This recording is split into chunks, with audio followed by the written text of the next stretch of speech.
అవినీతి ఆరోపణలతో వైసీపీ ఉక్కిరిబిక్కిరి అవుతోంది. ఇప్పటికే పలు కేసుల్లో ఫ్యాన్ పార్టీ కీలక నేతలు అరెస్ట్ అయ్యారు.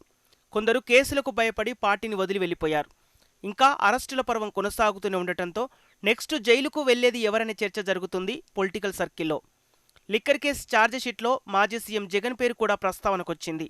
కానీ పార్టీలో నెంబర్ 2గా చక్రం తిప్పిన నాటి వైసీపీ ప్రభుత్వం తీసుకున్న కీలక నిర్ణయాల్లో భాగస్వామ్యమైన సజ్జల రామకృష్ణారెడ్డి పేరు మాత్రం అంతగా వినిపించటం లేదు. డీఫాక్టో సీఎం అనే ముద్ర తనపై ఉండటాన్ని ఓ ప్రివిలేజ్గా భావించుకున్న సజ్జల రామకృష్ణారెడ్డి మాత్రం చాలా తెలివిగా వ్యవహరించారట.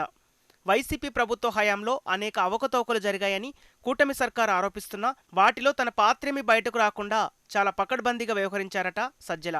లిక్కర్, మైనింగ్, ఏ స్కామ్ ఆరోపణల్లోనూ సజ్జల పేరు వినిపించటం లేదు. ఆయన పేరు చర్చకు రావటం లేదు. ఎప్పుడూ జగన్ వెంట ఉంటూ సీఎంఓలోనే తిష్టవేసి మరీ చక్రం తిప్పిన సజ్జల ఇలా ఎలా మేనేజ్ చేయగలిగారన్నది వైసీపీ నేతలకు అంతుపట్టడం లేదు. 2019లో వైసీపీ గెలిచినప్పుడు నెంబర్ 2 పొజిషన్లో విజయసాయిరెడ్డి ఉండేవారు. ఆ తర్వాత ముఖ్య సలహాదారుగా చేరి సజ్జల రామకృష్ణారెడ్డి మెల్లగా అటు పార్టీని ఇటు ప్రభుత్వాన్ని క్యాప్చర్ చేశారు.